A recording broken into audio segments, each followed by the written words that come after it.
दोस्तों नमस्कार। उम्मीद कर रहा हूं आप सब लोग अच्छे होंगे। कॉन्सेप्ट ऑफ टॉर्क चैप्टर का आज हमारा 3rd एपिसोड है।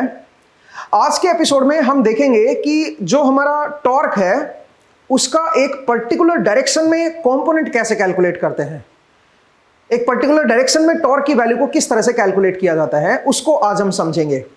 तो उसको समझने के लिए हमारे पास एक एक्सपेरिमेंट सेटअप है। पहले इस एक्सपेरिमेंट को परफॉर्म करके देखते हैं एंड उसके बाद हम बोर्ड पे चलेंगे और फिर थोड़ा सा फर्दर एनालिसिस करेंगे।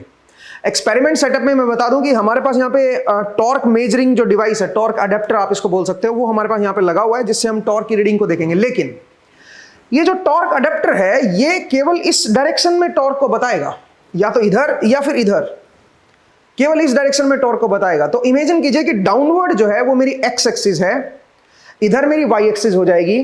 तो x से जब मैं y की तरफ हाथ घुमाऊंगा तो z आपकी तरफ हो जाएगा। तो मैं इस कोऑर्डिनेट सिस्टम को कंसीडर करके कैलकुलेशन करूंगा। डाउनवर्ड में x को ले रहा हूं, इस तरफ मैं y को ले रहा हूं और x से y की तरफ हाथ घुमाऊंगा तो थंब है वो आपकी तरफ है। इसका मतलब आपकी तरफ जो डायरेक्शन है वो z एक्सिस है। तो ये कोऑर्डिनेट सिस्टम को कंसीडर करते हुए हम एक एक्सपेरिमेंट पहले चेक कर लेते हैं, पहले परफॉर्म कर लेते हैं और उसके बाद बोर्ड पे चलेंगे और इसका फर्दर एनालिसिस करेंगे। तो चलिए मिलते हैं फिर एक्सपेरिमेंट सेटअप में। तो दोस्तों हम एक्सपेरिमेंट सेटअप में रेडी हैं। तो यहाँ पे हमने एक सेटअप किया हुआ है, मैं आपको थोड़ा सा पहले समझा देता हूँ। ये हमारा टॉर्क अडेप्टर लगा हुआ है और ये फिलहाल 3.6 न्यूटन मीटर रीड कर रहा है। अब ये जो 3.6 न्यूटन मीटर रीड कर रहा है ये z एक्सिस की तरफ रीड कर रहा है, मैं आपको बता दूं, क्योंकि इसकी जो ओरिएंटेशन है वो z एक्सिस की तरफ है। जो इसका अपना एक मास होगा इस रोड का और वो अपना उसका एक सेंटर ऑफ मास भी होगा, वहां पे एक्ट कर रहा है वो फोर्स। सोचिए मैं सिर्फ अगर मैं इतनी रोड की बात करूं, सिर्फ यहां से लेके यहां तक की रोड की अगर मैं बात करूं तो उसका अपना एक mg फोर्स लग रहा होगा डाउनवर्ड और उसकी वजह से z एक्सिस की तरफ जो टॉर्क आ रहा है उसको रीड कर रहा है ये। आप बोलोगे सर ये वाला पार्ट जो है, ये वाला पार्ट जो बाहर की तरफ ये जो निकला हुआ है, ये वाला पार्ट भी तो अपना टॉर्क लगा रहा होगा। इसकी वजह से जो टॉर्क लग रहा होगा ना, सोचो इतने हिस्से को अगर मैं देखूं तो इसका mg नीचे की तरफ है, इसकी वजह से जो टॉर्क लगेगा वो आपका इस पॉइंट के अबाउट, जो ये वाला पॉइंट है ना, यहां पे जो पॉइंट है ज्वाइंट, जो बोल्ट यहां पे जो टाइट हो रखा है, उस पॉइंट के अबाउट इस फोर्स की वजह से जो टॉर्क लगेगा वो आपका वाई एक्सिस की तरफ लगेगा। उसको नहीं रीड कर रहा है ये सिर्फ इधर वाला जो हिस्सा है ना उसकी वजह से जो टॉर्क लग रहा है उसको रीड कर रहा है, क्योंकि इसकी वजह से जो टॉर्क लगेगा, आप सोचिए mg मेरा नीचे है, ये इसका इस रोड का मैं सेंटर ऑफ ग्रेविटी यहां पे ले लेता हूं, mg मेरा नीचे की तरफ है, d मेरा इस तरफ है, तो d क्रॉस mg करोगे तो आपका जो टॉर्क है वो अंदर की तरफ आएगा, माइनस z कैप की तरफ आएगा, उसको ये रीड कर रहा है 3.6 न्यूटन मीटर। तो पहले तो इसको समझिए कि क्या चीज को रीड कर रहा है। अब जरा देखिए, मैं मान के चल रहा हूं कि ये जो रोड है ये मासलेस है, तो इसका मतलब इसका जो टॉर्क है वो मैं 0 मान लेता हूं, 3.6 को मैं रेफरेंस मान लेता हूं, उसको 0 के इक्विवेलेंट लेके चलूंगा।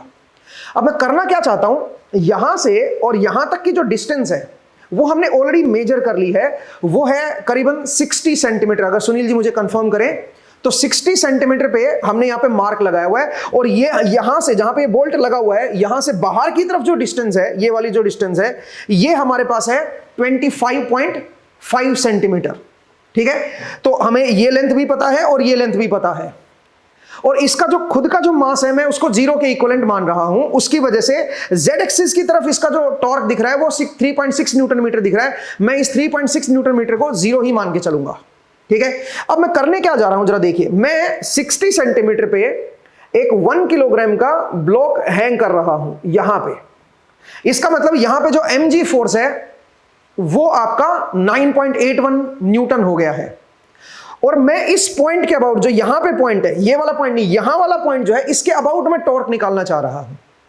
तो वो टॉर्क कैसे कैलकुलेट करेंगे जरा समझिए। इस पॉइंट से इस पॉइंट की जो डिस्टेंस है वो आपको देखनी होगी, क्योंकि फोर्स यहां पे एक्ट कर रहा है। आप बोलोगे सर इसका खुद का जो mg है उसको तो हमने 0 ही कर लिया ना यार। मैं मान के चला कि रोड मेरी मासलेस है, रोड मेरी मासलेस है। अब जरा देखिए, यहां से इस पॉइंट से अगर मैं इस पॉइंट तक का देखूं तो ये जो है ये मेरा क्या बनेगा बताओ, ये मेरा d बनेगा, ये है मेरा d और इसकी जो डायरेक्शन है वो बाहर की तरफ है। d की जो डायरेक्शन है वो आपकी इस तरफ है। मैं इसको थोड़ा सा और प्रॉपर कर देता हूं, ये जो मेरी डायरेक्शन है ये d की डायरेक्शन है। ठीक है, आई होप आपको समझ आया। और जो फोर्स है वो मेरा डाउनवर्ड फोर्स है, नीचे की तरफ मेरा फोर्स एक्ट कर रहा है। तो इसका मतलब है अगर मुझे टॉर्क निकालना होगा यहां पे इस पॉइंट के अबाउट, तो d क्रॉस mg, तो तो उससे जो टॉर्क निकलेगा वो इस तरफ निकलेगा कुछ। इसका मतलब इस टॉर्क के दो कंपोनेंट आएंगे, वो जो टॉर्क है वो इस तरफ निकलेगा, मतलब पूरी तरह से माइनस जेड की तरफ भी नहीं होगा, पूरी तरह से वाई की तरफ भी नहीं होगा, समवट कुछ इस तरफ निकलेगा। अब इस टॉर्क के दो कंपोनेंट आएंगे, एक जेड की तरफ आएगा कंपोनेंट और एक आपका वाई की तरफ आएगा। अब इसको आपको रिजोल्व करना होगा, और ये जो रीड कर रहा है फिलहाल ये आपको दिखा रहा है 9.6 न्यूटन मीटर। अब 9.6 न्यूटन मीटर में से वो पहले वाला माइनस करना पड़ेगा आपको। कौन सा माइनस करना पड़ेगा? जब ये विदाउट 1 किलोग्राम था, जब मैं विदाउट 1 किलोग्राम देख रहा हूं तो 3.6 न्यूटन मीटर है, क्योंकि इसको हम जीरो मान रहे हैं, मासलेस मान रहे हैं, तो ये वाला जो टॉर्क है इसको माइनस करना पड़ेगा। तो जरा देखिए 3.6 जो है उसको मैं माइनस करूं, अगर मान लीजिए ये कितना है 9.6 में से, तो 9.6 माइनस 3.6 कर दीजिए, तो ये जो निकल के आ रहा है ये हमारे पास 6 न्यूटन निकल के आ रहा है। इसका मतलब जो 6 न्यूटन मीटर जो टॉर्क है वो आपका माइनस जेड कैप की तरफ है। ध्यान दीजिएगा, क्योंकि मैंने बताया कि ये जो टॉर्क जो डिवाइस है ये इस एक्सिस वाले टॉर्क को रीड करेगा, तो जो माइनस जेड कैप की तरफ जो टॉर्क आ रखा है उसको रीड कर रहा है ये अभी 6 न्यूटन मीटर। ठीक है, इसमें से 3.6 मैंने माइनस कर दिया। आई होप ये आपको क्लियर हुआ कि किस तरह से मैं केवल जेड कंपोनेंट को इस मीटर से कैसे कैलकुलेट कर रहा हूं। बट एक्चुअल जो टॉर्क है यहां पे वो यहां पे इससे कहीं ज्यादा है। एक्चुअल टॉर्क तो आपको ये डी से निकालना पड़ेगा, और उस डी की वजह से अगर आप निकालोगे तो दो कंपोनेंट आएंगे, एक माइनस जेड की तरफ और एक वाई की तरफ भी आएगा। अब जो वाई की तरफ कंपोनेंट होगा वो कैसे कितना होगा उसको भी आप निकाल सकते हो। तो उसके लिए मुझे क्या करना होगा, ये डिस्टेंस मेजर करनी होगी यहां से लेके यहां तक की। ये डिस्टेंस आपको पता है क्योंकि मैंने आपको बाहर की तरफ बता दिया 25.5 सेंटीमीटर और ये 60 सेंटीमीटर। तो आप यहां से ये डिस्टेंस मेजर कर सकते हो भाई, और उससे आप क्या करोगे, उससे आप एक्चुअल टॉर्क निकाल सकते हो कि यहां पे इस पॉइंट के अबाउट एक्चुअल टॉर्क क्या लगा हुआ है। तो चलिए बोर्ड पे चलते हैं और इसकी फर्दर जो एनालिसिस है, फर्दर जो कैलकुलेशन है, और कैसे हम टॉर्क को एक पर्टिकुलर डायरेक्शन में निकालते हैं, कैसे टॉर्क के कंपोनेंट्स को कैलकुलेट करते हैं, वो सब समझेंगे आज के एपिसोड में। ठीक है, तो चलिए मिलते हैं फिर बोर्ड पे एंड इसको फर्दर एनालाइज करते हैं। तो दोस्तों आपने एक्सपेरिमेंट देखा, इस एक्सपेरिमेंट में हमारा जो टॉर्क अडप्टर है वो एक पर्टिकुलर डायरेक्शन में, जिस डायरेक्शन में वो लगा हुआ है, जिसको हमने जेड एक्सिस बोला है, उस डायरेक्शन में टॉर्क को दिखा रहा है, लेकिन वो एक्चुअल टॉर्क को नहीं दिखा रहा है। एक्चुअल टॉर्क कुछ डिफरेंट है। अब सवाल यहां पे ये उठता है कि कैसे हम किसी पर्टिकुलर डायरेक्शन में टॉर्क के कंपोनेंट को निकालते हैं। तो इसको समझने के लिए हमें वेक्टर कैलकुलस पे रिविजिट करना होगा। मैं आपको थोड़ा सा याद दिला दूं, हमने एक कंसेप्ट को पढ़ा है, अगर आपको याद हो, सोचिए कोई वेक्टर है ए और इधर कोई वेक्टर है बी। अगर मैं आपसे क्वेश्चन पूछूं, इनके बीच का एंगल चलो मैं थीटा ले लेता हूं, और मैं आपसे अगर एक क्वेश्चन पूछूं कि find the component of A in the direction of B, और you can say projection of A in the direction of B. Question क्या है? Find projection of A vector in the direction of B, in the direction of B vector. आपको यह बताना है कि A का projection B vector की direction में कितना आएगा, ये आपको कैलकुलेट करना है। तो इसको कैसे कैलकुलेट करोगे दोस्तों? उसके लिए आपको क्या करना होगा, आप यहां से बी के ऊपर परपेंडिकुलर ड्रॉप कर दो, और ये जो लेंथ है ये आपके पास प्रोजेक्शन हो जाएगा, ए का प्रोजेक्शन हो जाएगा बी पे, तो इसकी वैल्यू आएगी ए कोस थीटा। सही है जी। जो प्रोजेक्शन होता है किसी भी वेक्टर का दूसरे वेक्टर पे वो लेंथ ही होती है, तो इसका मतलब इसका जो आंसर आएगा वो आएगा ए कोस थीटा। ये मेरा प्रोजेक्शन होगा ए का बी पे, बी की डायरेक्शन में। लेकिन अगर यहीं पे मैं क्वेश्चन को बदल देता और मैं आपसे पूछता बताओ वेक्टर प्रोजेक्शन क्या होगा, तो डिफरेंट होता है। बट सबसे पहले इस प्रोजेक्शन को ही देखिए। प्रोजेक्शन है मेरा ए कोस थीटा। इसी को अगर मैं लिखना चाहूं, इसको मैं इस तरह से भी लिख सकता हूं, ए डॉट बी कैप। तो आप अगर ए डॉट बी कैप को खोल के देखोगे तो ए का magnitude which is A only, B cap का magnitude 1 into cos of angle between them, तो कोस थीटा। तो आप इस तरह से प्रोजेक्शन ऑफ ए निकाल सकते हो। तो यहां से एक रूल हमें पता चल गया कि जिस भी वेक्टर का अगर किसी पर्टिकुलर डायरेक्शन में आपको कंपोनेंट निकालना हो तो आप क्या करो, उस डायरेक्शन के साथ डॉट प्रोडक्ट ले लो, जिस डायरेक्शन में आपको कंपोनेंट निकालना है, प्रोजेक्शन निकालना है। तो उससे आपके पास क्या आ जाएगा, लेंथ आ जाएगी ए की बी की साइड में, बी की तरफ परछाई आ जाएगी, एक तरह से प्रोजेक्शन आ जाएगा। अब यहीं पे मैंने दूसरा क्वेश्चन भी आपसे पूछा कि find the vector projection of A. अगर मैं यहीं पे दूसरा कुछ क्वेश्चन पूछता, find vector projection of A, find vector projection of A in the direction of B, in the direction of B. अगर मैं ए का वेक्टर प्रोजेक्शन पूछूंगा तो डिफरेंट होगा भाई, वेक्टर प्रोजेक्शन अलग होता है।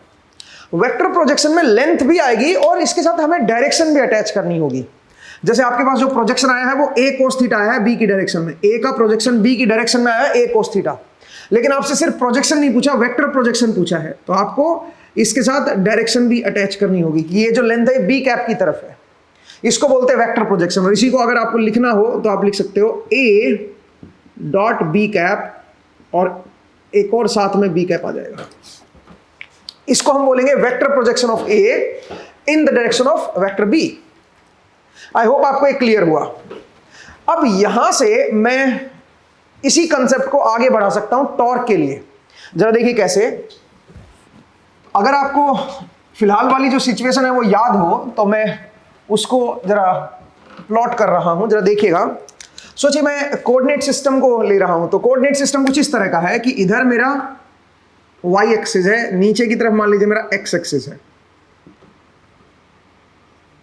तो अगर x मैं नीचे ले रहा हूं, y मैं इधर ले रहा हूं, तो x से y हाथ घुमाओगे तो आपकी तरफ क्या आ जाएगा, z एक्सिस आ जाएगी, k कैप, वो आपकी तरफ होगा। ठीक है, मैं उसको डॉट लगा देता हूं। अब यहां पे मैं एक L शेप की, यहां पे कोई बोल्ट ऐसे सोचिए, हमने यहां पे कोई बोल्ट लगा रखा है। ठीक है, ओरिजिन पे मैं उस बोल्ट को मान लेता हूं और उस बोल्ट को मैं टाइट करना चाह रहा हूं, तो टाइट करने के लिए हमें टॉर्क चाहिए। तो टॉर्क के लिए हमने क्या किया है, यहां पे एक ऐसे एल शेप का एक एंगल कनेक्ट किया है।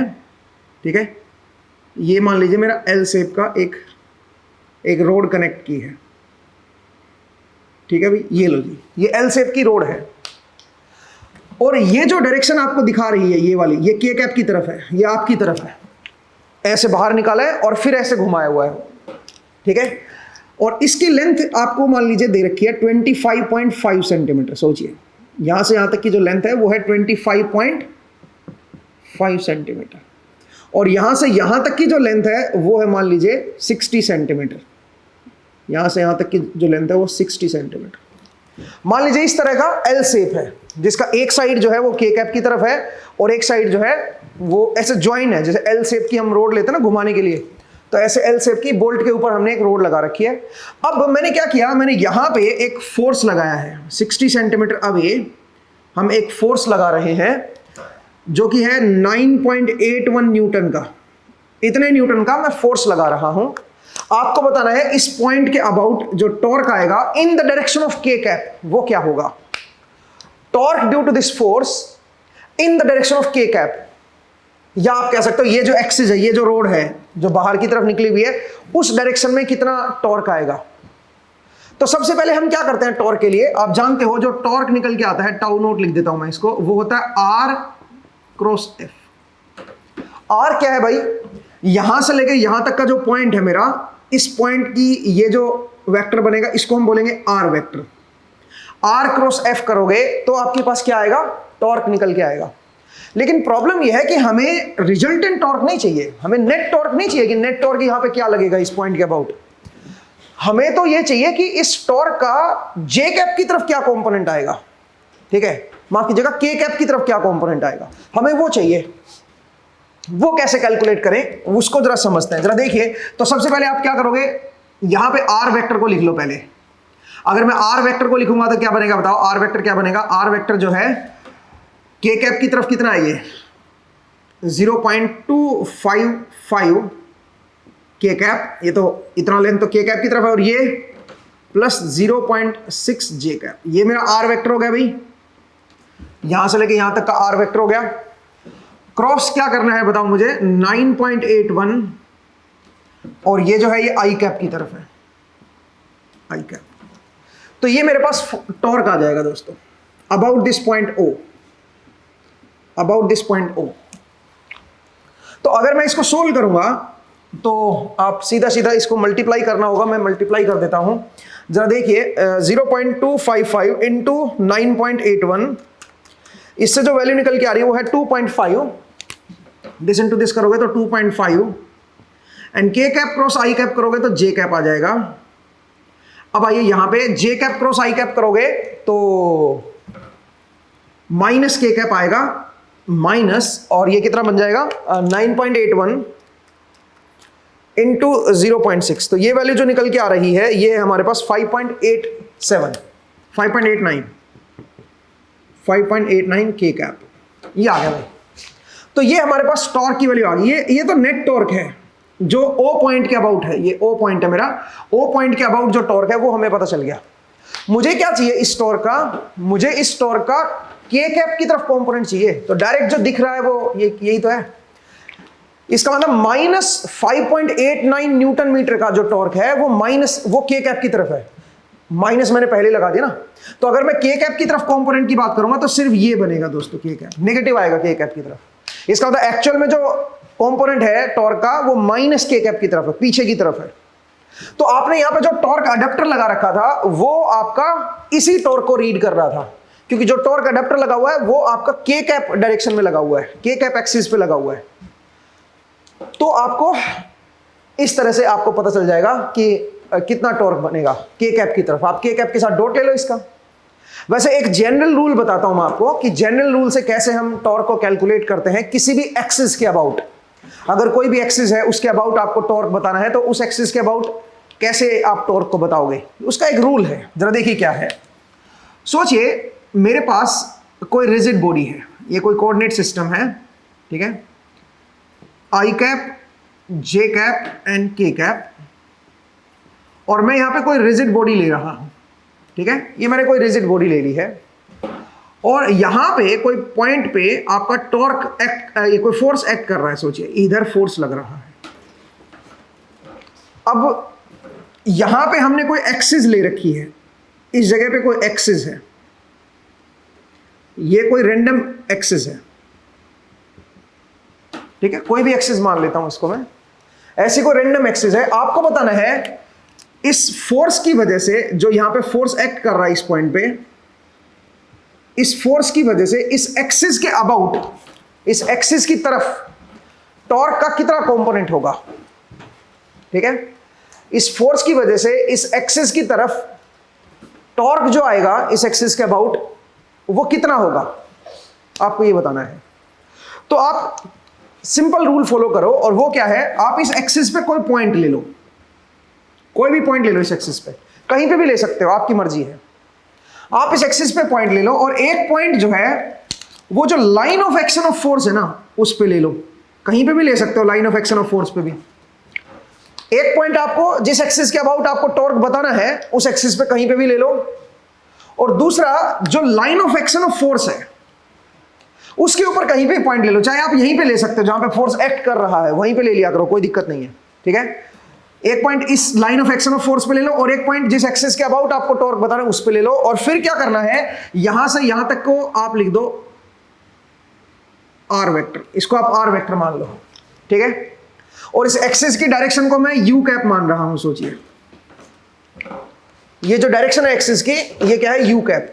तो आपको क्या करना है, सबसे पहले आर क्रॉस एफ करना है, आर क्रॉस एफ करना है, ये टॉर्क आ जाएगा, ठीक है भाई। हमने इस एक्सिस पे कोई भी पॉइंट लिया, उस पॉइंट से जो line of action of force है वहां तक का हमने आर ले लिया, आर क्रॉस एफ कर लिया, ये हमारे पास टॉर्क आ गया है। इसका आप लो डॉट यू कैप की तरफ, इससे क्या आ जाएगा, इससे हमारे पास टॉर्क का कंपोनेंट आ जाएगा जो इस एक्सिस के अबाउट है, इस एक्सिस की तरफ है, आप ये समझिए, ठीक है। आई होप आपको समझ आया कि कैसे हम कैलकुलेट करेंगे टॉर्क को, ठीक है। इस कंसेप्ट को समझिए भाई, तो बड़ा आसान है। आप बोलोगे सर इस पर्टिकुलर क्वेश्चन में तो आपने ऐसा नहीं किया, पर्टिकुलर क्वेश्चन में भी ऐसा ही है। आपको क्या बताना है, आपको के कैप की तरफ कंपोनेंट बताना है टॉर्क का क्या होगा। तो हमने क्या किया, हमने के कैप वाली जो एक्सिस है उसके ऊपर कोई पॉइंट ले लिया। कहां लिया, ये ओ पॉइंट जो है ये के कैप पे भी लाई करेगा, ये आई कैप पे भी लाई करेगा, जे कैप पे भी लाई करेगा, तो अच्छी बात है ये। तो यहां पे मेरे पास ये पॉइंट है जो के कैप पे लाई कर रहा है। अब मैंने इस पॉइंट से जो line of action of force है वहां तक एक लाइन ड्रॉ कर दी, और उससे हमने आर क्रॉस एफ निकाल लिया।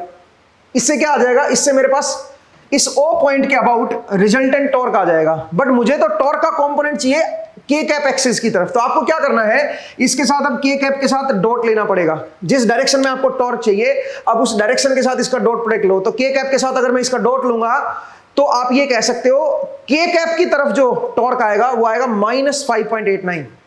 इसका मतलब एक्चुअल में टॉर्क नेगेटिव के कैप की तरफ है। समझ रहे हो? तो मुझे उम्मीद है कि आपको भाई ये कंसेप्ट जो है समझ आया कि कैसे हम किसी पर्टिकुलर डायरेक्शन में टॉर्क को कैलकुलेट करते हैं। जरा देखिए, मैं एक दो क्वेश्चन कर लेता हूं इसके ऊपर, सो दैट आपकी अंडरस्टैंडिंग और बेहतर हो जाए। देखिएगा,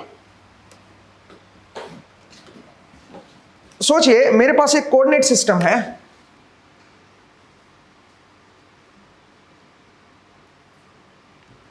और कुछ इस तरह का कोऑर्डिनेट सिस्टम है कि ये आई कैप है, ये जे कैप है और ये के कैप है। अब जरा समझिएगा, हमारे पास एक रोड है और वो जो रोड है वो कुछ इस तरह की है कि उसकी एक साइड जो है वो XY प्लेन में है, ठीक है, और उसके बाद उसको हमने 90 डिग्री ऐसे उठा रखा है,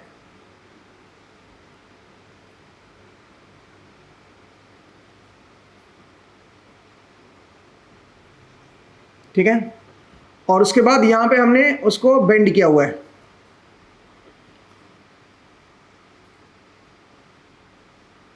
जरा देखिए, कुछ इस तरह से बेंड हो रखी है ये, ठीक है, इस तरह से हमने बेंड कर रखी है, और यहां पे हमने इसको एक तरह से ज्वाइन भी किया हुआ है इसको, ठीक है, मतलब इसको हमने बोल्ट किया हुआ है यहां पे, ठीक है, आप समझ गए होंगे।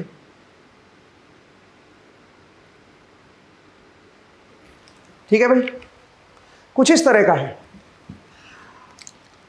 इस पॉइंट को मैं O पॉइंट बोल देता हूं, this is O, this point is A, this point is B and this point is C। ऐसा है, यहां पे एक फोर्स एक्ट कर रहा है इस डायरेक्शन में, और इस फोर्स की वैल्यू है 100 इंटू आई cap plus 2 J cap plus 2 के कैप।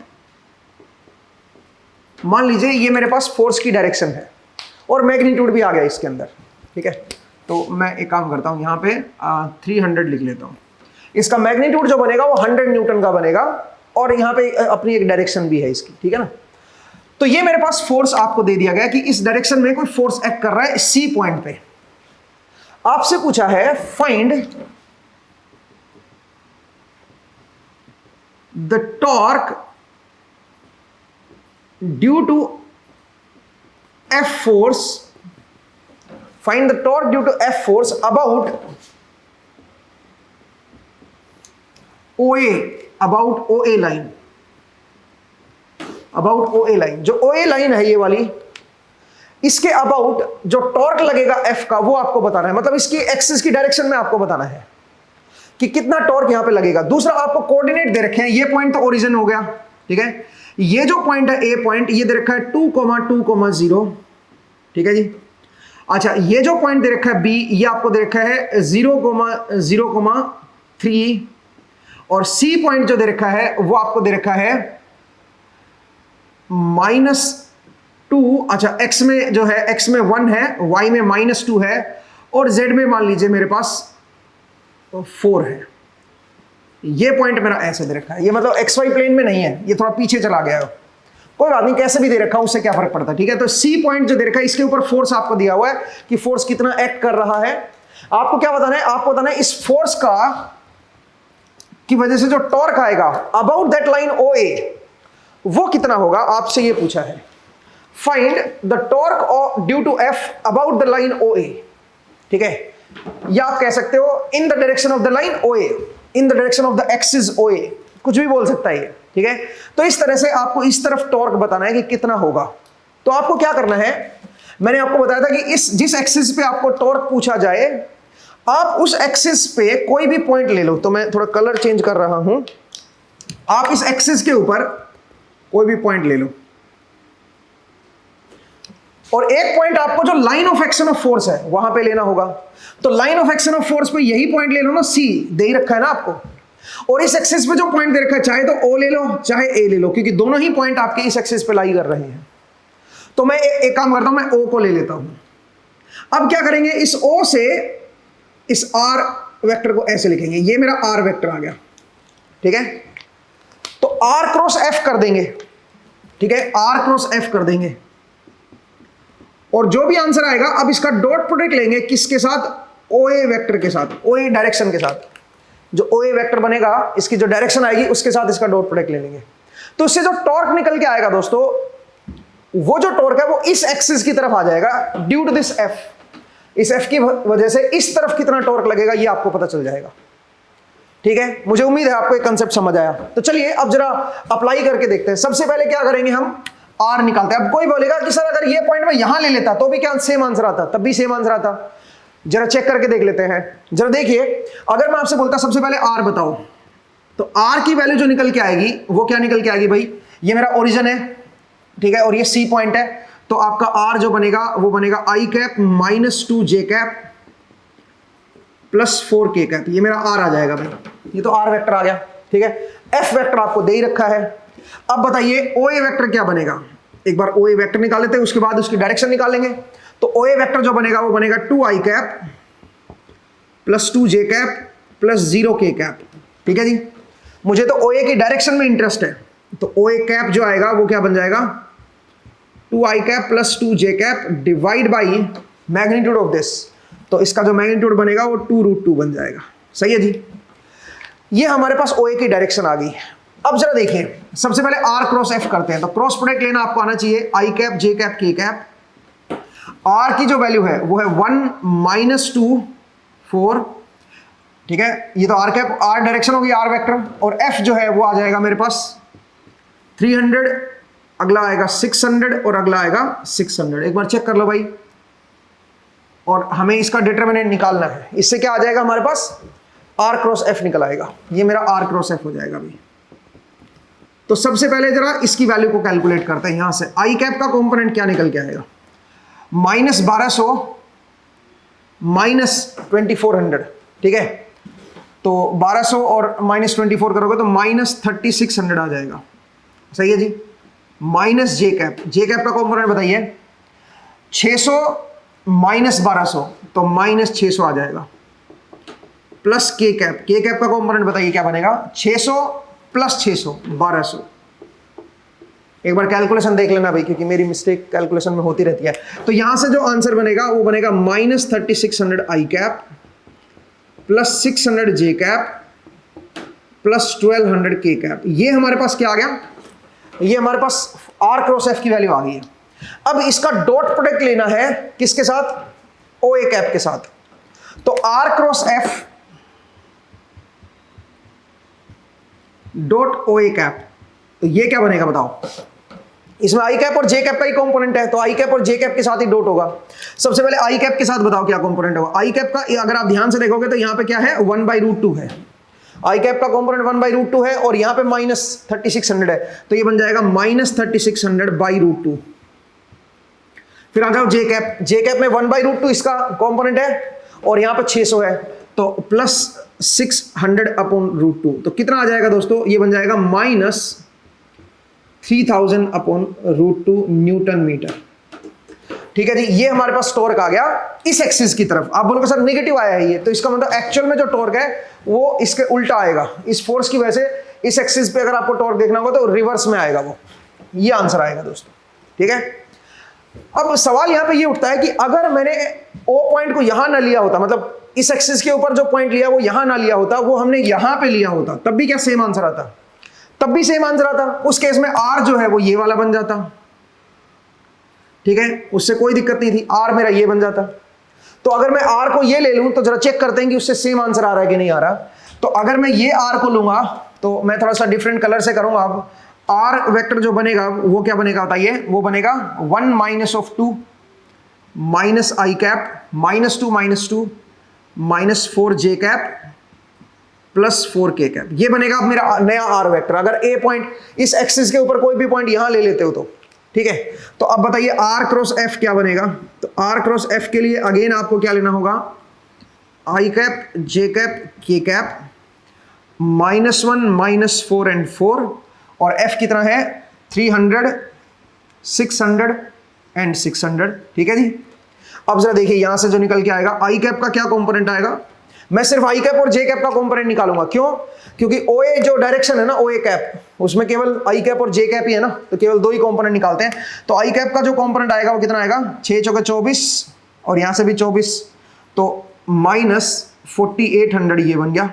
ठीक है, माइनस जे कैप, जे कैप का क्या कंपोनेंट आएगा बताओ भाई, ये बन जाएगा -600 एंड -1200। चेक करके देखो, -600 -1200 तो -1800 हो जाएगा। सही है जी, एक बार देख लीजिए। तो एक आई कैप का आ गया, एक जे कैप का आ गया। अगर मैं इसको सिंपल करके लिखूं तो 4800 आई कैप प्लस 1800 जे कैप। सही है जी। अब इसके साथ डॉट लो जरा, अगर मैं इसके साथ डॉट लूंगा तो आई कैप का कंपोनेंट 1/√2 है और यहां पे ये है, तो -4800/√2 और यहां पे 1800 इंटू 1/√2 करो, 1800/√2 तो कितना आ जाएगा दोस्तों, ये हो जाएगा -3000/√2। जो पहले आया था उतना ही अभी भी आ रहा है। तो इसका मतलब इस OA एक्सिस पे कहीं पे भी आप पॉइंट ले सकते हो, कोई दिक्कत नहीं है। एक पॉइंट इस OA एक्सिस पे लेना जिस तरफ आपको टॉर्क बताना है, और एक पॉइंट आपको line of action of the force जो है उस पे लेना है। चाहे जहां पे फोर्स एक्ट कर रहा है वही पॉइंट को ले लो आप, कोई दिक्कत नहीं है। ठीक है, और उससे आप R क्रॉस F निकाल के फिर, क्योंकि आपको OA की तरफ कंपोनेंट चाहिए तो OA के साथ डॉट ले लो, आपको एक पर्टिकुलर डायरेक्शन में टॉर्क का कंपोनेंट आ जाएगा। ठीक है, टॉर्क का कंपोनेंट आ जाएगा कि इस डायरेक्शन में कितना होगा। वैसे मैं आपको एक बात बताऊं, इस O पॉइंट के अबाउट अगर टॉर्क पूछा होता कि इस O पॉइंट के अबाउट टॉर्क क्या आएगा, तो O पॉइंट के अबाउट जो टॉर्क आएगा वो ये आएगा, और इसका मैग्नीट्यूड जो है वो इससे डिफरेंट है। जो O पॉइंट के अबाउट टॉर्क है वो ये है, क्योंकि O से ये हमारे R वेक्टर इधर है और F इधर है, तो R क्रॉस F करोगे तो O पॉइंट के अबाउट ये टॉर्क लग रहा है। बट अपने को ये टॉर्क पूछा ही नहीं है, अपने से तो ये पूछा है कि इस टॉर्क का कितना कंपोनेंट इधर होगा। तो आपको क्या करना है, आपको फिर जिस तरफ कंपोनेंट पूछा है उस डायरेक्शन के साथ डॉट लेना है। मुझे उम्मीद है आपको ये समझ आया कि कैसे आप इस चीज को कैलकुलेट करोगे। ठीक है, तो चलिए कुछ और क्वेश्चंस डिस्कस कर लेते हैं। ठीक है, एक दो क्वेश्चन और देखते हैं सो दैट आपको और क्लैरिटी आए। नेक्स्ट क्वेश्चन जरा देखिए दोस्तों, जरा देखिए दोस्तों, सोचिए मेरे पास कोई कोऑर्डिनेट सिस्टम दे रखा है, कुछ इस तरह का है। ये आई कैप, ये मेरा जे कैप, और ये है मान लीजिए मेरा के cap.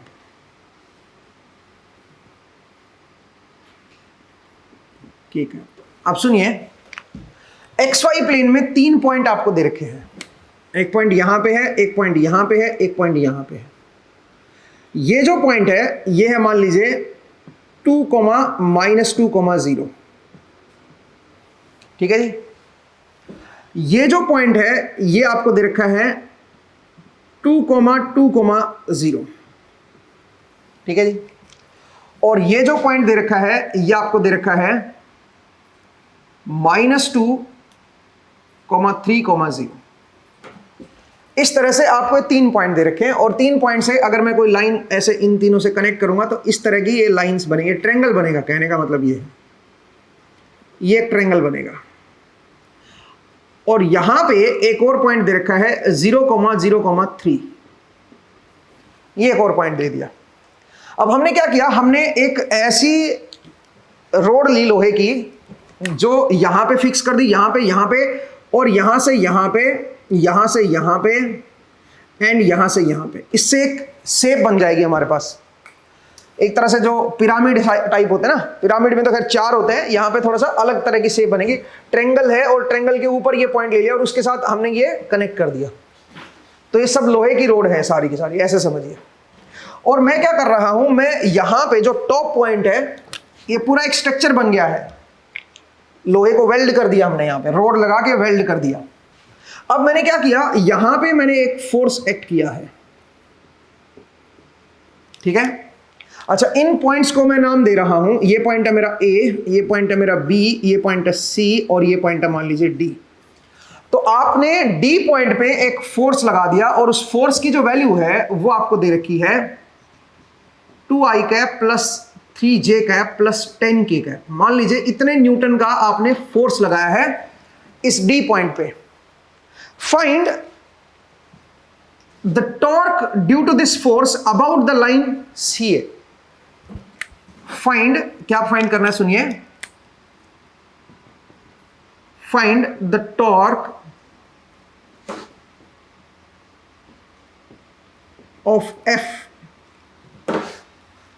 About the line C A. जो सी ए लाइन है उस लाइन के अबाउट इस एफ की वजह से कितना टॉर्क लगेगा ये आपको बताना है। तो ये बिल्कुल वैसा ही क्वेश्चन है, सिमिलर, इसमें भी कोई नई कहानी नहीं है। मुझे लगता है कि आराम से आप इसको सोल्व कर सकते हो। जरा देखिए कैसे। हम क्या करेंगे, जिस एक्सिस पे आपको टॉर्क बताना है, जिस एक्सिस के अबाउट आपको टॉर्क बताना है, आप उस एक्सिस के ऊपर कोई भी एक पॉइंट ले लो। तो ये जो एक्सिस है सी ए, इसके ऊपर चाहे यहां पे पॉइंट ले लो, चाहे यहां पे पॉइंट ले लो, कोई भी ले लो। चलो मान लीजिए मैंने एक पॉइंट जो है वो यहां पे ले लिया, ठीक है, ये पॉइंट मेरा मैंने यहां पे ले लिया। अब बताओ, अब जो line of action of force है उसके ऊपर एक पॉइंट ले लो, तो उसके ऊपर ये पॉइंट दे ही रखा है, और तो कोई पॉइंट हमें पता नहीं भाई इस डायरेक्शन में, इस लाइन ऑफ एक्शन की जो डायरेक्शन आएगी उस पर दूसरा पॉइंट कहां होगा। तो एक पॉइंट दे रखा है तो वही ले लो भाई। तो यहां से यहां तक की जो ये डिस्टेंस है, इसको मैं क्या बोलूंगा, इस वेक्टर को मैं आर वेक्टर बोलूंगा। तो आर वेक्टर क्या निकल के आएगा जरा बताओगे? आर वेक्टर जो निकल के आएगा वो आएगा -2i cap, this minus this करना ना, +2j cap plus 3k cap. ये मेरा आर वेक्टर हो गया, ठीक है। और जो एफ वेक्टर है वो आपको ऊपर वाला दे ही रखा है। अपने को करना क्या है, अपने को करना है r क्रॉस f। उससे क्या आ जाएगा हमारे पास, टॉर्क आ जाएगा अबाउट दिस पॉइंट ए, ठीक है भाई। ये हमारे पास टॉर्क आ गया। बट अपने को टॉर्क ए के अबाउट नहीं चाहिए, अपने को इस एक्सिस की तरफ चाहिए, सी ए की तरफ। तो अब हम क्या करेंगे, हम इस r क्रॉस f का कॉम्पोनेंट निकालेंगे सी ए की तरफ। तो सी ए जो डायरेक्शन होगी उसके साथ आप इसका डॉट प्रोडक्ट ले लो, ठीक है। आपके पास क्या आ जाएगा बताओ, आपके पास टॉर्क का कंपोनेंट आ जाएगा सी ए डायरेक्शन में।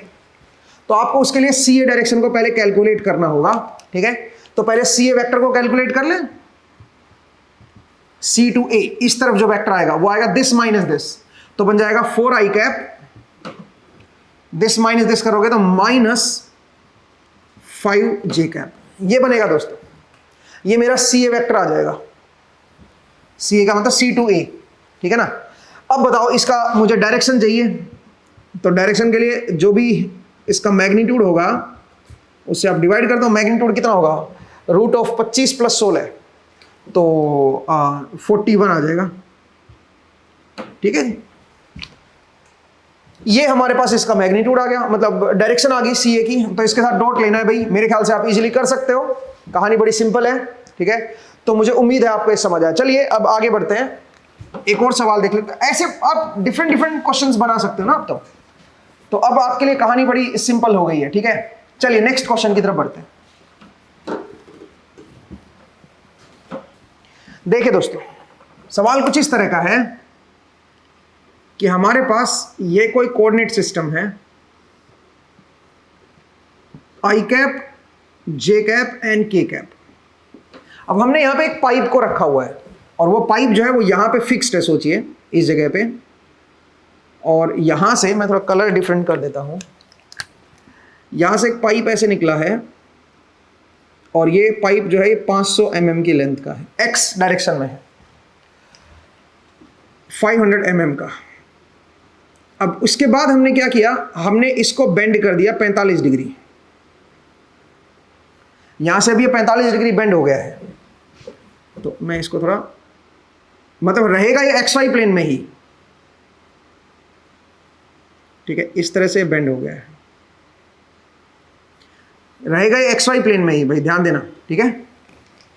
तो एक तरह से पाइप लगा रखा है और यहां पे फिक्स्ड है इस जगह पे, XY प्लेन में है सब कुछ। यहां पे हमने क्या किया, यहां पे हमने इसके साथ एक रेंच लगा दिया है। रेंच आप समझते हो, ठीक है, जो पाइप रेंच होता है ना जिससे हम घुमाते हैं पकड़ के, ठीक है, वो हमने रेंच यहां पे लगा दिया है, जो इसको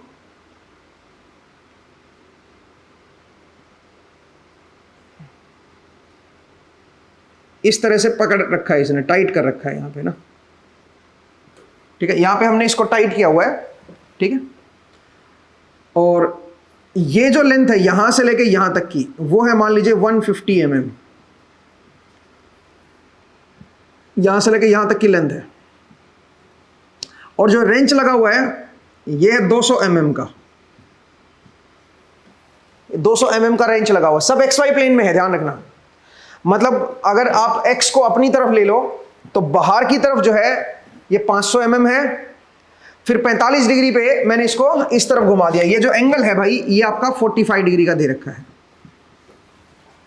ये 45 डिग्री पे बेंड हो रखा है इधर ना X के साथ, ठीक है। तो पहले हमने 500 mm इधर लिया, फिर 45 डिग्री पे बेंड कर दिया। तो इस तरह का हमारे पास एक रोड है और यहाँ पे वो रोड फिक्स है।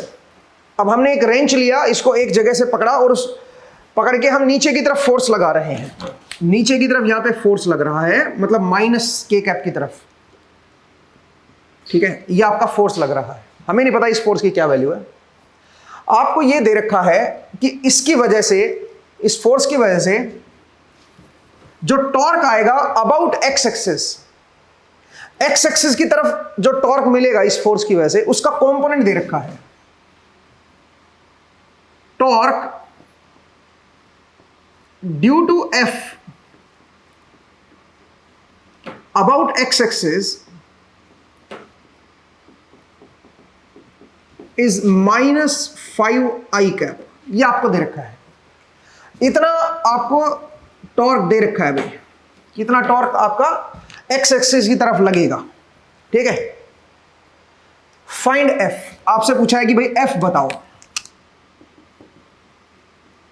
फाइंड F, आपको ये कैलकुलेट करना है। तो कैसे कैलकुलेट करोगे भाई, जरा समझिए दोस्तों। अगर मैं, देखो मुझे X एक्सिस की तरफ चाहिए, इस एक्सिस की तरफ चाहिए, तो इस एक्सिस पे कोई भी पॉइंट ले लो, चलो मैं ओरिजिन ही ले लेता हूं, ये मेरा ओरिजिन आ गया। जहां पे फोर्स एक्ट कर रहा है उस पॉइंट के कोऑर्डिनेट निकाल लो। कैसे निकालोगे बताओ भाई। ये जो लेंथ है ये तो 500 mm हो गई है, तो 500 mm को मीटर में करोगे तो 0.5 मीटर ये हो गया, 150 ये है, और उसके परपेंडिकुलर हमने रेंज लगा रखा है। तो अगर मैं इस पॉइंट के कोऑर्डिनेट निकाल दूं तो मजे आ जाए, फिर तो क्वेश्चन ही सोल्व हो जाएगा, ठीक है। अब ये कैसे हम कैलकुलेट करें, एक काम करते हैं, इसको टॉप व्यू से देखते हैं। तो टॉप व्यू से अगर आप देखोगे तो मान लीजिए इधर मेरा X है और इधर मेरा Y है, ऐसे समझिए। तो आपका जो पाइप है वो कुछ इस तरफ है कि पहले X की तरफ वो गया 0.5 mm, ठीक है, 0.5 मीटर, और उसके बाद आपने इसको बेंड कर दिया 45 डिग्री पे, ये आपका 45 डिग्री पे बेंड हो गया है यहां से, ठीक है भाई। और ये जो लेंथ है ये कितनी बताओ जरा, ये है 0.15 मीटर। उसके बाद यहां पे आपने रेंच लगाया है जो इसके परपेंडिकुलर इधर लगा हुआ है, और वो है 0.2 मीटर का। यहां पे आपका फोर्स एक्ट कर रहा है, तो अपने को इस पॉइंट के कोऑर्डिनेट चाहिए। तो ये पॉइंट के कोऑर्डिनेट कैसे निकलेंगे उसको जरा समझते हैं। एक काम करते हैं ना, हमें इसका X एंड Y कंपोनेंट चाहिए, तो सबसे पहले Y कंपोनेंट ही निकाल लेते हैं। कैसे निकालोगे, बड़ा आसान है, जरा देखिए।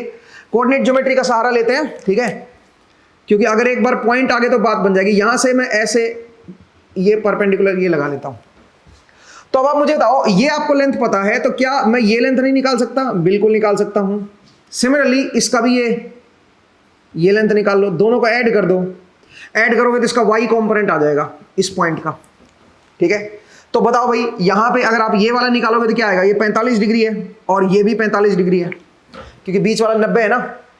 तो आप बताओ ये कितना बनेगा, ये बनेगा 0.15/√2, ठीक है। साइन 45 कर दो ना, 0.15 साइन 45। सिमिलरली ये 0.2 है और उसका 45 करोगे तो 0.2/√2। तो अगर मैं यहां से लेके यहां तक की जो टोटल लेंथ है, मतलब जे कैप कंपोनेंट अगर मैं इस तरफ दिखाऊं, इस पॉइंट का कितना ये इस तरफ है जे कैप की तरफ, तो दोनों को जोड़ दो भाई।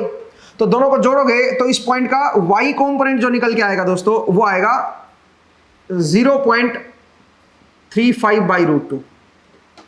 सही है जी, ये मेरा Y कैप कंपोनेंट आ गया। अब आइए X कंपोनेंट कितना है। तो X कंपोनेंट कैसे देखोगे भाई, बड़ा आसान है। आप जो है इसका X बताना ना, तो आप क्या करो, 0.5 तो यहां तक है, 0.5 देखो, 0.5 यहां तक हो गया, उसमें ये लेंथ और ऐड कर दो, क्योंकि यहां से आप यहां पे आ रहे हो पहले, तो इसमें वर्टिकल लेंथ कितनी ऐड हो जाएगी, ये वाली, और ये वाली लेंथ क्या बनेगी 0.15/√2। फिर आप यहां से यहां पे चले गए, इसका मतलब आप ऊपर गए हो, तो इसका मतलब x में घटे हो, माइनस आएगा कितना भाई, ये जो लेंथ है वर्टिकल ये कितनी आएगी 0.2/√2, 0.2/√2। सही है भाई। तो अगर आप देखो तो ये मेरा x कंपोनेंट आएगा, तो अगर आप इसको सोल्व करोगे तो बनेगा 0.5 माइनस 0.05/√2। अब इसकी वैल्यू आप कैलकुलेट कर सकते हो, ठीक है। तो जरा मैं कैलकुलेट कर देता हूं, 0.5 माइनस और इसको √2 से डिवाइड कर देते हैं, तो ये जो निकल के आ रही है वैल्यू ये है 0.465, 0.465। ये तो ये वाली वैल्यू होगी, x कंपोनेंट आ गया। एंड जो y कंपोनेंट है वो भी मैं निकाल लेता हूं, 0.35 डिवाइड बाई √2। इसकी जो वैल्यू आ रही है वो है 0.25, 0.25 अप्रोक्सीमेट लिखा है भाई, ठीक है। तो इस पॉइंट के मेरे पास कोऑर्डिनेट आ गया, अब तो बस हो गया प्रॉब्लम सॉल्व। तो बहुत आसान है। कैसे भाई, यहां से आप ये ले लो r वेक्टर, तो सबसे पहले r वेक्टर निकाल लेते हैं। r वेक्टर क्या होगा बताओ भाई, r वेक्टर होगा 0.465 i cap plus 0.25 j cap, ये मेरा r वेक्टर हो गया। f का मुझे पता ही नहीं है, ठीक है, कि f के क्या कंपोनेंट है। तो f को अगर मैं f मुझे ये पता है बस डाउनवर्ड है, तो अगर मैं f को लिखूंगा तो बन जाएगा -f0 k कैप, ये बनेगा बस। इसकी वैल्यू f0 मान लेता हूं, और क्योंकि माइनस k कैप की तरफ है तो इस तरह से ले लेता हूं, ठीक है।